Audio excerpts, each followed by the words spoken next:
Welcome back, my beautiful ladies. For all of you who are watching, we are going to have a very important discussion today about attracting toxic men and why you keep attracting toxic men, why they seem to be appearing in your life, and how to stop it. Because here's the thing. The toxic man always shows his traits. I'd say 99% of the time early on, you're just missing the signs. It's a twofold approach to start attracting healthier relationships. One, it's changing your behavior. And two, it is about recognizing the signs early on, because there's nothing to have a heartbreak from if you discard these toxic men in the beginning within the first week or two of dating them. If you're somebody who continues to attract toxic men, narcissists, cheaters, all of the above, you know that you're probably different from other women that are in your life. And you may wonder, why is it me? Why is it that someone can get out of one healthy relationship and jump into another healthy relationship? Well, I'll tell you that there's three main pillars that are causing this. The first one has to do with you. The second pillar has to do with childhood. We'll take a deep dive into how your childhood is impacting your relationship patterns now. And the third pillar is a wounded energy. So we'll talk about how your energy is actually attracting these men like magnets to you and how these toxic men can sense that. So pillar number one is it's you. The number one thing is you don't have any boundaries. So I know the word boundaries gets tossed around a lot, and I remember when people were talking to me about boundaries when I was in my healing stages of relationship, I didn't really know what that meant. I felt like I had boundaries. I did have a voice.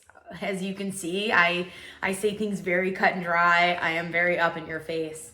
That is just my style. That is my personality. I say it how it is. But the reality of it is I almost had like two personalities. One was the way I was in my relationships, and then one was the way I was with people that I knew that were safe. I had that voice, but I only had that voice around people that I knew wouldn't leave me. My friends, my trusted family members, people like that, safe people. I realized through healing was that in my relationships, I actually didn't have that voice at all. And I was blind to the fact that I didn't have that voice. Now, what are boundaries in relationships? Something as simple as you start dating a guy, he says he's gonna call you in a few days to make plans for the date. Instead of calling you, he shoots you a text saying, WID, what are you doing? Instead of me ignoring that low effort behavior, I would probably entertain it. And maybe I would even entertain it for weeks. Someone with actual boundaries and self-worth would recognize that this is a really low effort behavior. And number one, he didn't do what he said he was gonna do, which was, I'm gonna call you for a date. Number two, he hasn't even set a date. And number three, you just realize that you don't have time for this. If I would have set a boundary of my self-worth in the beginning with guys who were doing things like that, right? Their verbalizations weren't consistent with their actual behavior, I would have saved myself a lot of headache. Here's why. When you require someone to have integrity, if they don't have integrity, they're gonna fall off. They're not interested. So if I, quote unquote, made his life difficult, acted as someone who had self-worth and just didn't respond to that message, this guy likely would have fallen away. And if he didn't fall away, he would probably send a few more breadcrumb text messages like, hey, what's up? And he's gonna fall by the wayside, leaving room for more good men to come into the picture. You see, every time you placate and you make concessions for, you give excuses for bad behavior, you're just leaving more room for that bad person to have space in your life. I think of a friend that I had. She ended up getting into a long-term relationship with a man who ended up being a very toxic man, a narcissistic man. She reflects on the way it was in the beginning and how he slowly eroded her boundaries and how she let it happen. Example, when they first started dating, she was very clear that she wasn't going to be having people that she's just casually dating at her house. She's not comfortable with that. Well, slowly he eroded that. So yeah, they went out to dinner for a couple weeks. And then maybe week 4, he was like, oh, what's the big deal? Just let me come up to your house. Now, instead of this woman holding her boundary and saying, no, that's not something that I believe in, I'm not going to let a man up to my house, she made a concession. So she, number one, pushed her boundary away. And that is step one of how the bad guy stays in in your life. If she would have held her boundaries strong and said, no, like this is not something I'm okay with, he either would have continued to throw a fit and maybe gotten really angry, and then you can see right there who he is. He does not respect you. Or he would have stopped trying because he doesn't want to have to deal with someone who doesn't give him everything he wants. The reason for holding boundaries, especially in the beginning, is you can see if someone respects you. We have to make it a little bit difficult for someone to enter into our lives to know if they're a safe person. Bad guys don't want to play by someone else's rules. Bad guys aren't going to respect the fact that you don't want someone up in your apartment when you're not in a very serious, committed relationship. Bad guys are not going to respect the fact that you said, hey, I really appreciate, a phone call to plan a date versus a text message, right? They're not going to pay attention to the little things. And while you may think that these are just little things, they're not.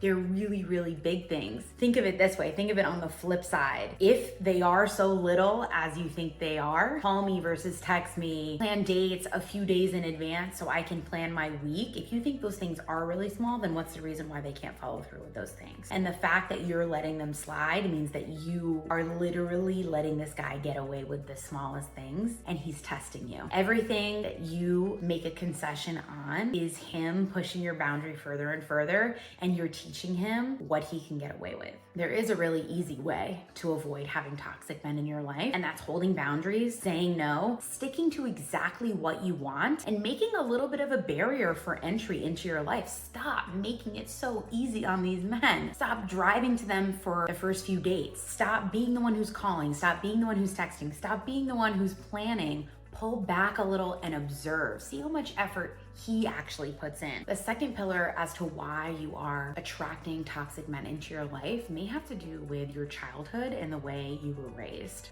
Have a little coffee.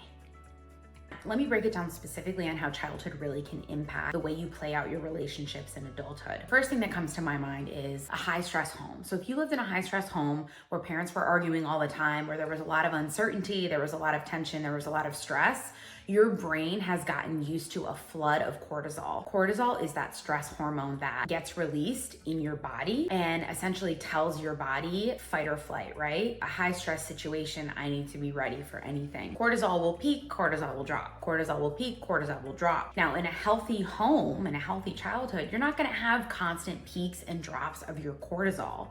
Maybe you'll have 1 or 2 peaks of cortisol every now and then, but you're not gonna have a lot of it. Unfortunately, for those kiddos who grew up in homes where there's a lot of stress, you're having a lot of the peaks and drops of cortisol. And what does that mean? That means that your brain is now becoming addicted to the roller coaster of a stressful life. Whether or not you realize it, this means that stressful relationships where your brain and body are subject to a lot of spikes and a lot of drops of cortisol are gonna be the most familiar. Our body and mind crave the familiar, even if it's unhealthy. The familiar is known, which means the familiar is quote unquote safe. So if you've had the peaks and drops of cortisol in childhood, and you have those peaks and drops of cortisol in a relationship, a kiddo who grew up in a healthy home without peaks of cortisol gets into a relationship, a new relationship where there's those peaks and drops of cortisol, the roller coaster, the hot and cold, and says, oh, this doesn't feel good because it's not familiar.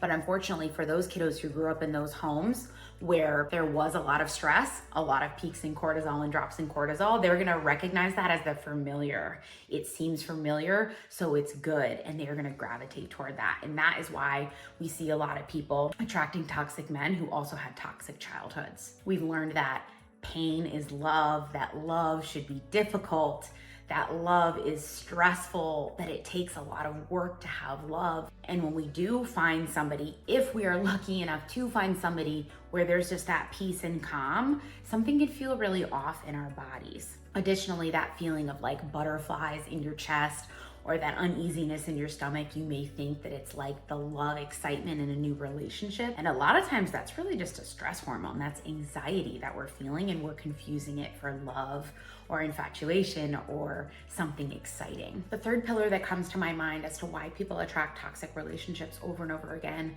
has to do with presenting with a wounded energy. Someone who has wounded energy is willing to let their boundaries down for someone. Someone who has wounded energy doesn't feel that they're worthy, so they're more willing to tolerate crappy behavior. Someone who has wounded energy may want to be the fixer. So you're more likely to gravitate toward men who have a lot of issues because you think that you can fix them. Someone who has wounded energy also is in the mind frame of, if I can just get this person who is being mean to me to be nice to me, then it means that I'm worthy. If I can just get this abusive partner to stop abusing me, then it means that I'm good. Then it means that I can prove to myself that I am worth it, that I am worth being treated right. So staying in those toxic situations can be from being in a low vibrational energy. And it's important to work on yourself and work on your mindset to elevate that to a higher vibrational energy.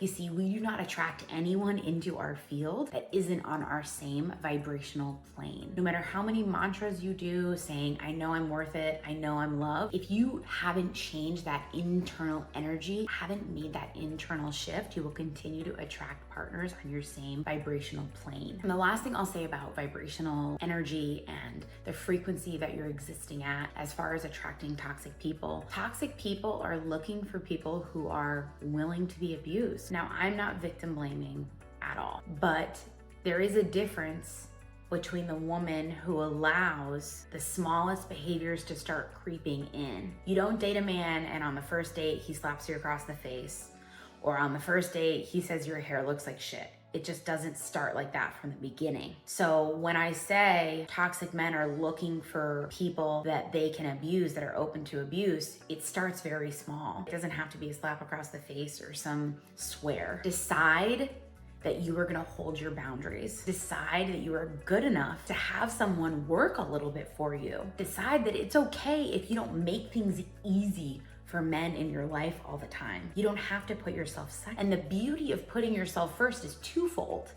When you put yourself first, you feel good because you're getting your needs met. And the secondary benefit of putting yourself first is all the bad people pretty much will fall away eventually.